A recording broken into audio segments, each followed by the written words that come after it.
Welcome to another day of Ether Raids. We're taking on Yao Tora. I can say that one. Nice. And we're going to start off with, I think this is by far my favorite team that I built for this week, which is to pretty much just test out this legendary Faye, just to see how good she is post-refine.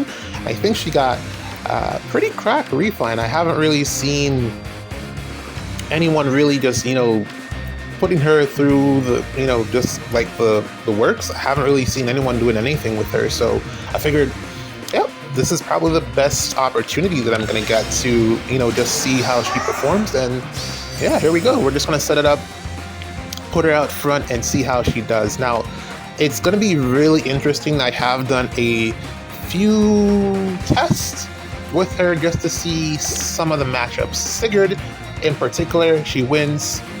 She wins against Hearthfulger. She wins against Felix. Those are the main ones.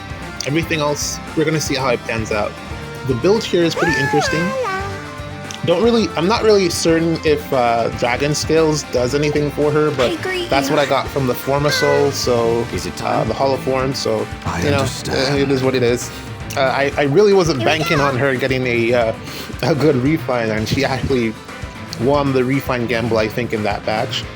Although I can't remember who else was in her batch, but really, really good refine.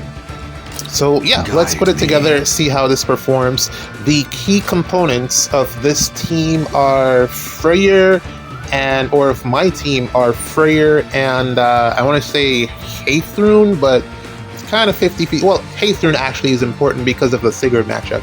Sigurd here has Pass, Faye has Bulwark. Let us begin. So I'm trying to, just make sure that I get my bases covered here. I don't want him to sneak behind Faye and try to snipe someone else. So I gotta just, put this together properly because I don't want to defeat the purpose of what I'm actually doing here. Although, the good thing is, what's his face? Treeman is on the enemy team. Which means that Faye will get assigned decoy because she has the lowest stats for defense on this particular team composition. So she'll get assigned decoy, and I think it's also going to hit Ather here for ranged units. I just got to be a little bit careful how I play around with that. But yeah, we're going to put Faye out front. She's going to pretty much tank Sigurd, and then the most interesting matchup will be her versus this Hearthfulger. That's going to be pretty wild. So let's see how that one pans out after I'm done setting this up. Just give me a sec here. I'm just trying to figure out like just the best way to put this together so that I don't get ran through.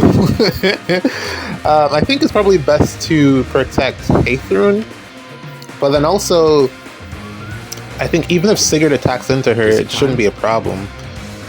So maybe something like this. Primarily because Sedith is here, and Sedith will do Sedith things. So yeah, I think it should be fine. Sedith will get the KO, I'm pretty sure, because he has the Breath of Life support. And I don't think he'll get doubled by this Sigurd here because of Resonance Blades and Shields. Okay, here we go. So this needs to be a one-shot, and typically it is. That's great, because Hearthfulger does so much damage, it typically ends up being a one-shot, because of the reflective damage that Faye has. So, ooh, he could have passed. Well, it's great that he decided not to. Also, it probably didn't even matter, because again, Faye is getting an assigned decoy from Treeman, so she would have still far saved regardless of wherever Sigurd attacked from. So it probably was for his best, worked out better for him to attack her directly. I don't know, but yeah, there you go. It works. It works really, really well. One of the key things here is that Freyr is here, so Flash isn't an issue. Otherwise, I think we probably have to run Null Counter Disrupt on Faye. Probably have to give it to her in her B slot, more than likely. Which isn't the greatest thing. You really don't want to be doing that. So Yeah, but otherwise it works really well. There's only one range unit on this team. That's why the team is set up like this. There's only one range unit, which makes it less likely for mishaps, but I still got to play really carefully. Right now I'm just trying to get rid of Shez here because he is the only range threat on the enemy team. So if I can get him off the board, it's just melee from there out, and it makes it a little bit easier for me to move around the map and then, you know, get the pots, because I need the pots, especially in Chaos Season, where the pots are notoriously hard to collect. Yes. So I think this setup might be for the best, but it's very important that I put Freyr somewhere close to Faye. They need to be pretty much joined at the hip for this to work. Well, not necessarily. The only reason that he needs to be close by is because of Tree Man. Otherwise, the debuffs really wouldn't matter. I think Faye should do fine in terms of surviving, even though the debuffs are there. So yeah, Tree Man is really the main reason, because I need to get rid of the flash effect that he inflicts. So yeah, that's pretty much the main reason that Freyr's here. I could have been Micaiah as well, but just to cover all of the potential debuffs, it really had to be Freyr, I think. But yeah, and also range units. You don't want to have too many range units on the board when you're fighting against Tree Man, because it creates conflicts with the far save and then the assigned decoy, and it's kind of a confusing matchup, especially it transitioned over from see, this is exactly what I meant, because there's 2 far saves, so he won't do any damage. Luckily, very luckily, Freyr is a good unit, but yeah, because there's 2 far and also Sedith, because there's 2 far saves here, Neathhogger and words, come on, Ather. Both of them had the Neathhogger was a far save, and Ather had the assigned decoy effect splashed onto her, so she was acting as a far save. So if there are 2 far saves, then the unit isn't going to get saved. So that's what you saw happen there. I'm going to get him off the board, I mean Shez, so that I don't have to worry about that being a problem anymore. And then from there, the only thing that I need to do is get the pots. I'm actually realizing, while using the team right now, that the mobility is actually not that great. I'm actually struggling quite a bit just to move the units around, and it's really because of warp blocking is the problem, but also I probably could have done a little bit better with team building here, just to make sure that I had a little bit more mobility. Also, I don't really have a plan as it relates to what to do about Neathhogger on defense for this team, like how to take her out, but I brought my own Neathhogger, so maybe that will cancel out, you know, especially since she's blue, so, and Sedith, of course, so hopefully that will work out in my favor, but no real plan in terms of how to deal with that. And I suspect that we'll be seeing Neathhogger quite a bit since she's bonus this week, especially in Chaos Season. Being bonus in Chaos Season when everything else isn't bonus for an armored unit, it's a great thing. That's a great deal to have. So yeah, it's going to be kind of tough to take her out. So not quite sure what to do here. I do want to start moving towards the pots because it's turn 3. And I don't know how this is going to pan out in terms of movement here, and some of the sections are kind of blocked off in terms of where the pots are, so it's going to take a while. I pretty much think I have to go up the middle here and then get the pots that way, so let's see how that pans out for me. But yeah, so far you've been seeing the team in action. Faye has been performing really well. I keep seeing the dragon scale thing pop up, but I don't really think it's doing anything because the life on ending is pre-charged, so I don't really know if it really matters that the dragon scale is popping up for her, but I mean, really what she wants is Lagoose Friend 4, but like I said, I didn't get it when I was running her, was using her for Hall of Form, so just make do with what I have. Also, no spare copies of that lying around currently. It is what it is. So yeah, don't really know what the matchup. That's the thing. A lot of this is going to be like a surprise because I don't know what any of the matchup. I know the main ones, which is Felix and Sigurd, and also we now know Hearthfulger dies just because she does too much damage. If she was able to, well, if she did less damage, then she wouldn't have died on the follow-up attack. That's the main problem that she's having. But because as Faye wouldn't be able to double her Hearthfulger because she has no follow-up and, you know, speed checks. Faye's not gonna be winning any speed checks. The only reason she's making a double is I think she has a guaranteed follow-up attack, and also she's getting the resonance shields or blades, one of the two, from Freyr as well. So she gets a guaranteed follow-up attack that way as well. So yeah, I know the key matchups. Just got to figure out what the rest of them are. I can't put her into any range matchups because I don't think she's going to be particularly good in those, especially since a lot of the ranged initiators are brave units in the current meta. We're getting a lot more of them, and I don't think she'll win, especially if she's getting doubled, which she will be. I don't think she'll be able to survive. She'll probably, you know, there's a lot of miracle as well, so she'll probably like knock someone down to 1 and then die because of the follow-up attack. So that's why Neathogger is here to cover the far-saving aspect of this team composition. So yeah, that's the team. Hopefully I get to use it quite a bit this week. I think it's my favorite out of all the ones that I've put together, although I do have to fix the mobility thing. It is a problem. Otherwise, CYL is out. I've seen like a couple of people like mention who they're voting for. It's another year of Tacho trying to get some Tokyo Mirage session propaganda, out into the Fae sphere. But I don't think anyone's really buying into it because I don't know. I don't think IS is ever going to make any type of ults for those units. Don't know why. Maybe it was like a money thing or just some legal thing, but I don't see that happening. And yeah, seen a couple of people like pushing for Mortis, which I also don't see happening. Just because he just got an ult the other day, and I don't actually know. Like, I can't picture it in my head what a beast unit would look like if you gave them a brave version. Like, is that just more stats? What is that exactly? How would that, you know, work?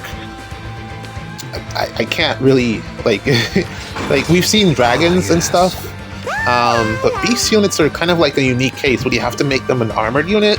You know, dragons have so many options in terms of like how you can construct them. They can be tanky, they can be fast. You know, Tiki example. But we don't really have like infantry beast units. None of them. There isn't a good one that comes to mind. Like, I can like maybe think of Miriam from the Grail shop, but I mean, and then, you know, the rest of them are either armored or calves. So yeah, I don't know. I don't really know what you would do with a beast unit for CYL, but that does give IS, you know, some leeway to be creative if they do somehow end up picking a unit that can be made into a beast. So I guess there's something there, but let's see what happens. Yeah, don't really see, at least I'm not on Twitter, so I'm not like checking to see what's going on there, but I'm not really seeing like a big push for certain, like I was thinking maybe Violet will get like a big push, but I'm not really seeing that. There's the assigned decoy. Not really. Well, again, I think this is the first time you've seen it. This is a great counter to Laerither, but then also there's no realm where you're running Freyr on offense for regular Aetherade seasons because you would lose pretty much all of your score. So it probably wouldn't work out in your favor. Unless you swap out her B skill, which I guess you could potentially do because, like I said, I don't think the Dragon Scales is doing like that much for her. So, I mean, there's that. Yeah, this is kind of like not great. It's turn 6. I'm really far from that last spot, and I think I might need Hathorn to get it. And also, I don't have a dancer. And also, I don't want Ather, well, the enemy Ather into suicide into anything, so don't know how this is going to work in terms of getting the pot. Let's try to be a little bit creative here and see if we can get all the way up there. But yeah, Seawell is here. Let's see what happens. I don't think they... Well, yeah. I almost missed the first day because I didn't realize that it was out. But yeah, Seawell is here. Let's see what happens. Couple days closer to finding out what the next mythic will be. It's the 21st right now. By the time that you're seeing this, probably already know. Hoping for a good year. Full week of Chaos Season next week. Okay. Yeah, so yeah, by the time that you're seeing this, you probably already know. The trailer's probably been out already. Definitely, well, no, because there isn't. So there isn't. They already released what's up for the next light season. So light and dark. So maybe it might be an Anima, because we're getting Rune and Tree Man again. I think that's what we're getting. Yeah. So interesting. Well, let's see. Let's see what happens there. Not a lot. Not a lot that we can do until it comes out, I guess. So just gotta have to keep waiting. Really trying to figure out how to get this pot, actually. I don't want to be missing pots in Chaos Season because it makes it so much harder to... Well, I mean, in just Aetherays in general, you don't want to be missing pots because if you miss your pots, you probably won't be able to maintain your tier. Definitely want to get into the habits of at least, like, for the first couple of days to get all the pots. Until the last day, at least. But this is... probably should have given Seth some type of mobility B skill. Like Canto or aerial maneuvers or something. Just so that he could move around a bit more. Okay, we can run away with Freya here. Guide me. Because she's gravity, and I don't think she will die to Faye because she didn't die last time, so let us begin. Should be okay, I guess. Oh, you see, the charge here is so weird. I never really see it activated. New Year's Hathram gives out charge, but I never really see it activated. It's so weird. Okay, this should be fine, I guess. And she has Pavis, so maybe don't die. But yeah, there's the Pavis. What? Alright, well that sucks. At least we got one pot. I really didn't expect her to die there. Geez, okay. Alright, let's play one more.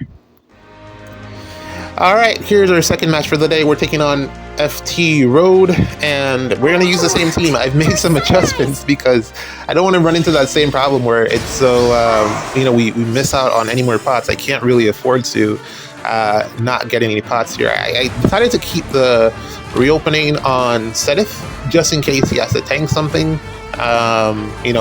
Hopefully it helps him out. It was between that and Kanto. I think it would be great if I was able to get a Kanto seal for him so that he could, there's only one. Well, I don't think. Actually, she has. I was going to say that Micaiah hasn't reran the Tune Micaiah, but she did, and I just didn't get any copies of her. So there's that.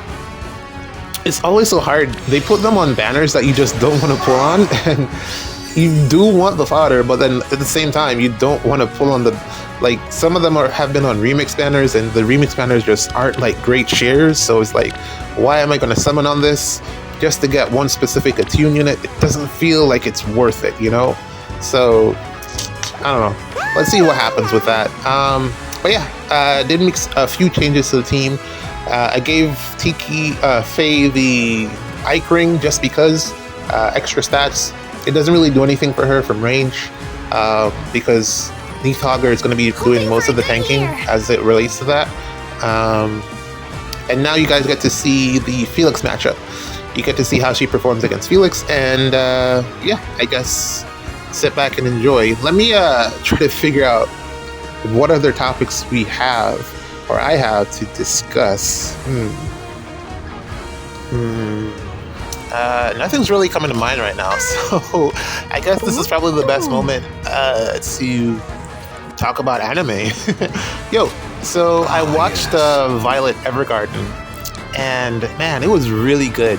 A lot of teary-eyed moments. I've shed a couple of tears, just going through the episodes. I definitely see what the hype was. Well, it wasn't really hype.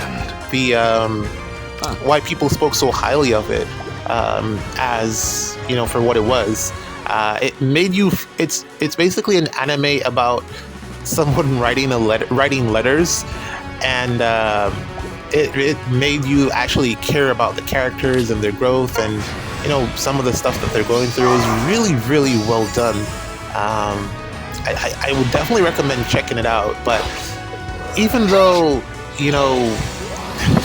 there was just one part of it that I just couldn't shake.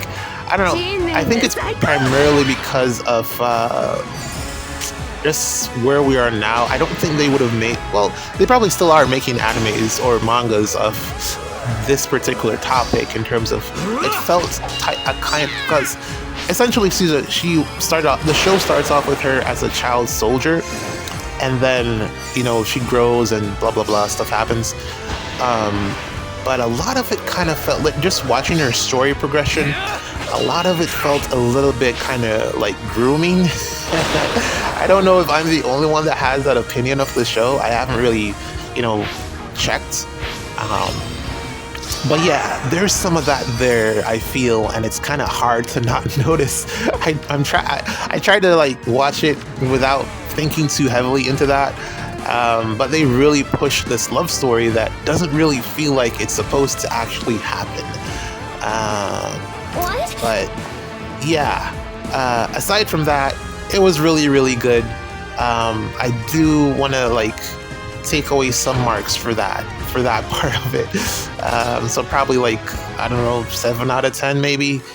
Yeah, but okay, it was good. Shed some tears. Interesting concepts, a lot of interesting points that they decided to focus on in terms of like just world building, developing the character, stuff like that. It was alright. Yeah, so aside from that, what else did I watch? Man, I feel like I haven't watched any. Like I was watching, like I caught all the way up to Squid Games. Well, not all the way up. Like I realized I got to like episode 7, and I was like, man, I thought this was already done, because I didn't want to wait week in, week out for each new episode to come out, and I was just binge watching it. I was like, oh, this is all. No, I didn't actually check to see whether or not it was done. I thought it was done because it came out like so long ago, and I figured that it must be done by now. Like, of course, why would they make us wait this long? But apparently it has at least a couple more episodes to go. I greet you. So yeah, had to put that on pause, because I don't like waiting. I don't like cliffhangers. And it was actually getting to a really, really good point. So I was kind of bummed out. Like, I was like, where's the next button? Why is the next button not working? And it was because there was just no next episode. So there's that as well. Pretty good. I didn't realize that I watched it with English. I didn't realize that I watched the dub. I thought I watched it with the Korean subtitles, but then I realized that I do not enjoy Korean voice acting. I don't enjoy it. The Japanese voice acting is miles better. It sounds so out of place listening to, I think it's the accent that really just kind of threw me off. But yeah, listening to the English version was pretty okay. Yeah, let's see where that one goes. Kind of weird, like if I was in that same situation, I was really wondering how they were trying to get this to work, because if I was in a similar situation, there was no way that I would go back and try to save everyone. Like, that felt kind of like not necessary, but I can see like what they've done with his reasoning, his mindset, his obsession. It kind of it's making sense in terms of like why he would make a choice to try to do that. But I would recommend like you just watch the whole thing, from the first one just to get caught up. Like there is some death. Some people died in there, and it kind of just felt completely unnecessary because I'm just like, that just didn't need to happen. Aside from the fact that you're trying to move the story along. A lot of the death. Why can I say death? This is a th. It's giving me a hard time. It's my lisp. There's a lot of people that died in the show that just didn't make a lot of sense from a narrative standpoint. I really just couldn't understand why they would do that, but I don't know. Let's see where it goes, man. I'm along. I'll be along for the ride. Also, I've been watching, against my better judgment, I've been watching Solo Leveling week by week, which is painful. Having to wait 7 days just to see what's going to happen in the next episode. I think I messed up here, but I don't think Hathram will take out Hathram because she won't meet the speed check. And it's looking like Sedith lives, so let's just move Sedith a little bit over and then give a little bit of support over there, so that she doesn't actually die. I think she should be fine though. But yeah, it's really been painful trying to figure out trying to wait 7 days to get the next Solo Leveling episode. I wasn't gonna do it, but then the first episode just looked so good. I was actually just trying to figure out what to watch next, and I clicked on the first episode and I started watching it. I was like, oh man, this is actually so fire.